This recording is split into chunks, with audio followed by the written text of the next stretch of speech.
ওগো গোপনাথ বাড়িটা কোন দিকে গো? যেদিক যাবেন সেদিকেই। হ্যাঁ, যেদিক যাবো সেদিকেই। তাহলে আমি তারা দিকে গেলাম কেন? এটাই গোপীনাথ বাড়ি। এই বেটা কেটারে, তুই রাস্তা ধারে কার সাথে কথা কস? আমি না, ওই বেটা। না, ওই কারেন্ট বিল লিখতে আসছি। কত ইউনিট ফুরাইছে এটা লিখতেছি। বিল লিখতে আইছে মানে? এই পরশু দিনই তো আমি বিল দিলাম। না ভাই, এ মানে পরের মাসেরটা লিখতে আসছি। আরে পরের মাসই তো আসেনি, তুমি পরের মাসেরটা লিখতে আসছো কিসের জন্য? না ভাই, এ মাস আসছে না মানে আর কি, আমরা মিটার গিয়ে দেখতে হচ্ছে যে নিবন্ধন ঠিক আছে নাকি মিটারের। এটার আমার বাড়ির বিল আমি দেই, তুমি আবার কোন নিবন্ধন চেক দিয়ে বেড়াইছো?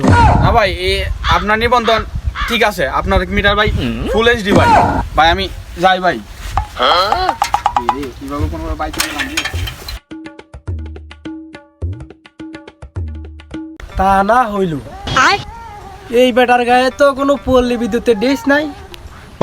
কিরে, তোর কি আবার আমি বাদে অন্য কারো জন্য মনে প্রেম টেম জাগলো নাকি? আমি বাদে তোর কি আবার অন্য কারো ভালোবাসা পেতে মন চাই নাকি? আমি হাঁস চারতেছি, আমি আর বেশি কিচ্ছু জানি না। ও, এই জামানায় যারা বিল টিল লিখতে আসে তাদের তুলনায় এই লোকটার চেহারা একটু সুন্দর, তাই না? তোমার চেয়ে ভালো, ভালো হ্যান্ডসাম আছে। ও, তার মানে এই বেটা মিটার দেখতে আসে নাই, তোর মিটার দেখতে আইছে। শালিরি বেটি কারা আজকা।